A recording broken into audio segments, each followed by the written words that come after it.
Señal directa. Estamos de regreso en Señal Informativa y agradecemos la visita en este estudio de Francisco Salas. Él es integrante del Frente Magisterial de Jalisco y con él vamos a platicar sobre cómo van las cosas en nuestra entidad en el tema de la llamada reforma educativa. Francisco, muy buenos días. Gracias por estar con nosotros. ¿Qué tal? Muy buenos días. Gracias por la invitación. Aquí estamos para intentar aclarar algunas dudas al respecto. Claro.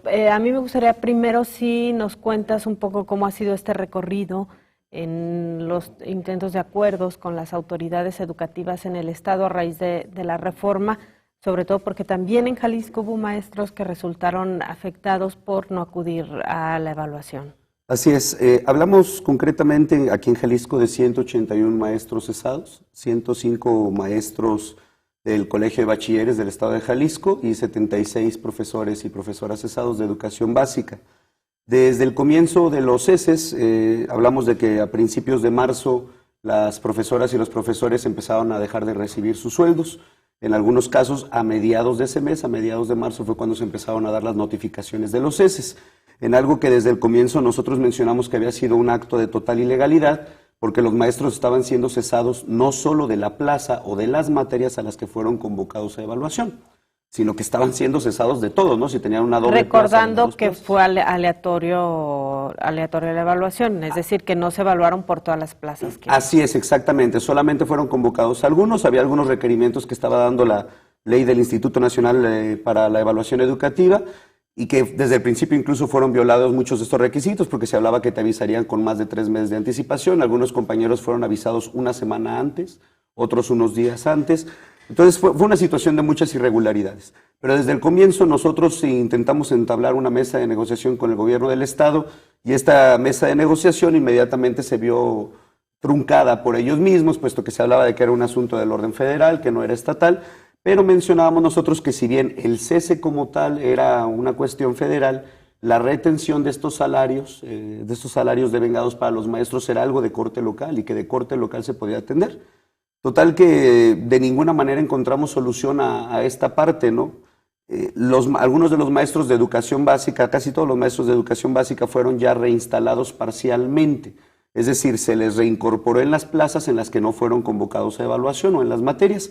Sin embargo, hasta el día de hoy, la mayoría de esos, no la mayoría, todos los maestros, de esos 76 maestros, ninguno ha recibido su pago todavía, siendo que algunos ya llevan incluso 2 meses que se reinstalaron en el servicio docente y no se les ha pagado ni ese periodo que ilegalmente les fue retenido su salario y que fueron retirados de la hora ilegalmente en las materias en las que no fueron convocados, y no se les ha pagado todo este periodo nuevo que ya se estuvo laborando. Entonces es una demanda constante la que hemos tenido y es una muestra más de la cantidad de irregularidades y de ilegalidades que se han estado acumulando durante todo este proceso de reforma educativa, ¿no? En donde se convocaron a compañeros que no debieron de haber entrado de acuerdo al marco regulatorio, en donde se dieron avisos con 2 o 3 días antes de la evaluación misma, en donde personas que estaban para ser evaluadas misteriosamente fueron sacados de la lista. Ese es más o menos el panorama en el que estamos. ¿Cuál fue el motivo, Francisco Salas, por el que no acudieron a ser parte de este examen los aproximadamente 180 maestros? Correcto. A los que se hace referencia. Sí, nosotros tenemos bien en claro y se lo dejamos en claro a la ciudadanía, no tenemos miedo a la evaluación porque la evaluación es algo constante dentro de nuestro trabajo.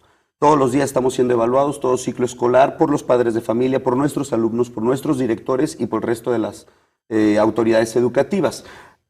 Nos oponemos concretamente a este tipo de evaluación porque consideramos que daña gravemente los intereses de los trabajadores y trabajadoras de la educación.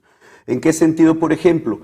Es una violación flagrante esto que se está haciendo al artículo 14 de la Constitución, en el que se habla de la no retroactividad de las leyes, ¿no? O sea, ¿cómo puede ser posible que intentes cesarme por no aplicar un examen cuando en el contrato colectivo de trabajo que yo tengo, en el cual yo me inscribí, no venía esa cláusula, no venía esa condición? Entonces no puedes venir a imponer una nueva condición que no estuvo consensada, que no estuvo incluida, ¿no? Por el otro lado, nos oponemos tajantemente a este tipo de evaluación porque es una evaluación punitiva. Lo que busca es castigar. Y alguien dice, no es cierto, eso es una total mentira.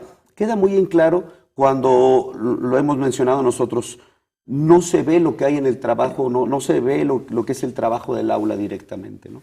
Para esta evaluación se nos pedía un examen de 8 horas, un examen de opción múltiple de 8 horas, que en múltiples países por múltiples académicos ha quedado en claro que estos exámenes no logran reflejar en lo más mínimo ni el conocimiento, ni las circunstancias, ni el adiestramiento que puede tener una persona en el ámbito que sea.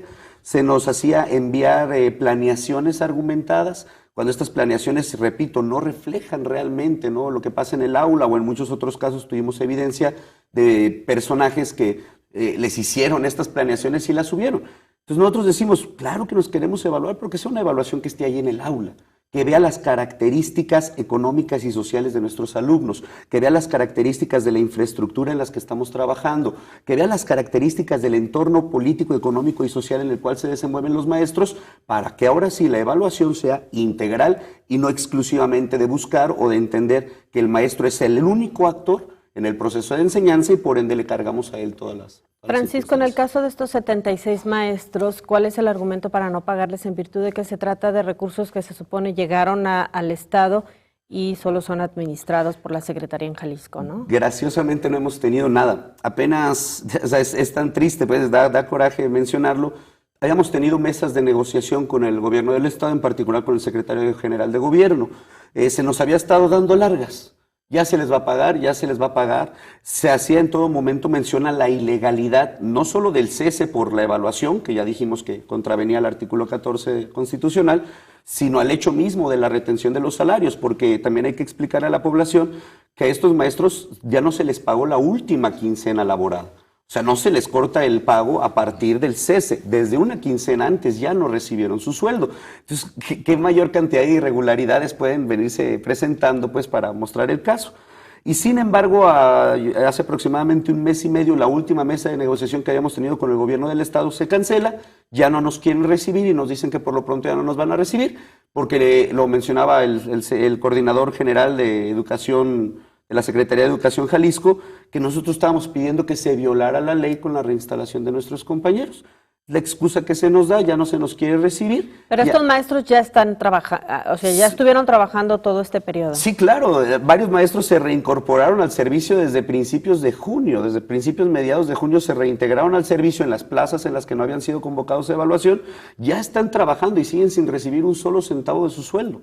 Entonces, apenas el sábado pasado se vuelve a reinstalar una mesa de negociación, nos busca el gobierno del Estado para reinstalar la mesa, nos dicen ellos que ya había sido pagado.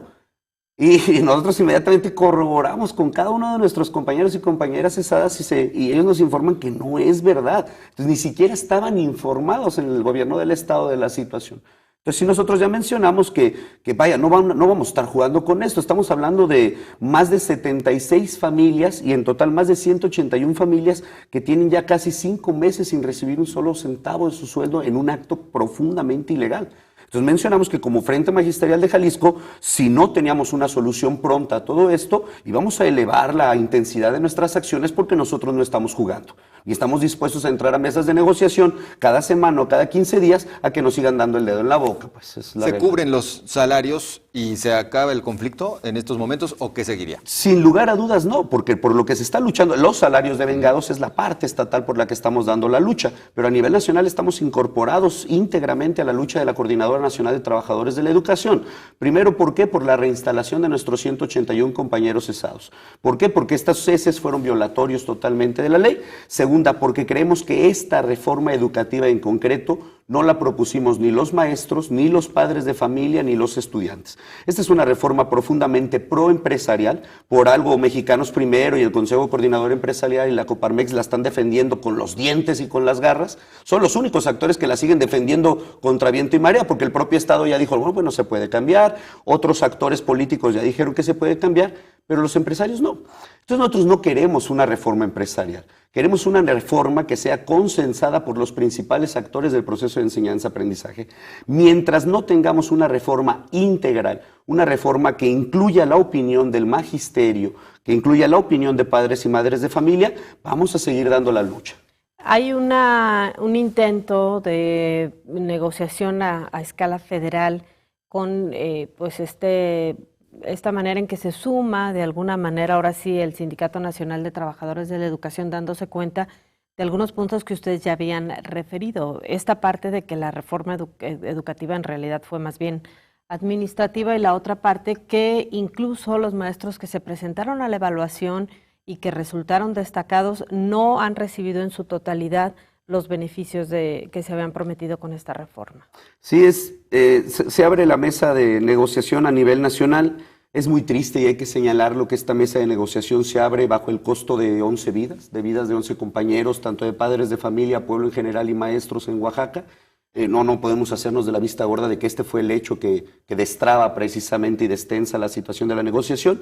No podemos olvidar que esta mesa de negociación ya estaba hace unos meses atrás y que quien la cierra es el propio gobierno federal. O sea, los maestros no radicalizaron la lucha por gusto ni porque se les antojó. Fue ante la condición de la cerrazón y de los oídos sordos que hizo el gobierno federal ante las demandas del magisterio. Se abren 3 mesas, una mesa política, una mesa educativa y una mesa social, que aborda todos los elementos de las afectaciones que ha generado esta reforma, tanto a la sociedad en general como a los compañeros, por ejemplo, de Oaxaca, de Michoacán, que han caído presos a partir de las circunstancias de la propia reforma, como las afectaciones ya concretamente en lo educativo, los ceses y otro tipo de elementos. En las mesas de negociación ahorita la coordinadora está dando la lucha férrea para que sea respetada y otra vez más no sea un intento nada más de apaciguar las aguas, ¿no? El gobierno federal, bueno, sí abre esta posibilidad ya de analizar la reforma y sin embargo el discurso sigue siendo no se le da marcha atrás a la reforma educativa. En este sentido, ¿cuál es la postura? Se me hace bien interesante. Hace unos meses, nosotros lo hemos dicho en varias partes, hace unos meses la postura era a la reforma no se le mueve ni una coma. Pasó de eso a, bueno, podemos analizarle, pasó de eso a, bueno, hablen con el Poder Legislativo para que se cambie, a incluso, como mencionaba la compañera, a que el propio sindicato, que durante 3 años se había mantenido de rodillas, alabando a la reforma y negando durante 3 años que esta reforma fuera punitiva, ahora misteriosa y mágicamente sale el Sindicato Nacional de Trabajadores de la Educación con el charro corrupto, el hombre que más tendría que estar en la cárcel del magisterio, que es Juan Díaz de la Torre, el brazo derecho del Bester Gordillo, el que le firmaba los cheques, y ahora resulta que es el hombre fuerte del magisterio. Salen a decir, no, ¿saben qué? Sí es punitiva y sí hay que cambiar varios elementos. Me queda bien en claro que la postura es totalmente de echarla abajo. El gobierno federal ya ha propuesto varias cuestiones en cuanto a modificaciones. En la coordinadora nos mantenemos muy en claros. Es la abrogación de la reforma. Es echar abajo totalmente a esta reforma, no para que ya no haya reforma, sino para que levantemos una con el consenso de todos los actores del proceso de enseñanza-aprendizaje. Muy bien, Francisco, se nos terminó el tiempo. Me gustaría que en unos segundos me digas qué sigue para ustedes en virtud de que no han logrado algunas de estas demandas, la principal sobre el pago de salario a los maestros que se reincorporaron a labores. Así es, tenemos mesas de negociación en los próximos días. Al no tener una respuesta clara respecto a este sueldo de nuestros compañeros, vamos a intensificar las movilizaciones en la zona metropolitana de Guadalajara y en otros municipios del estado. A partir del día de mañana vamos a empezar a hacer diferentes acciones, porque repito, no podemos permitirnos como magisterio que quien impone la ley la viole y quede tan campante viendo cómo más de 181 familias llevan 5 meses sin cobrar un salario en un acto profundamente ilegal. Muy bien, muchísimas gracias, Francisco. No, al contrario, gracias a ustedes por la invitación. Muchas gracias, Francisco Salas, del Frente Magisterial de Jalisco. Nosotros hacemos una pausa, regresamos, tenemos más información.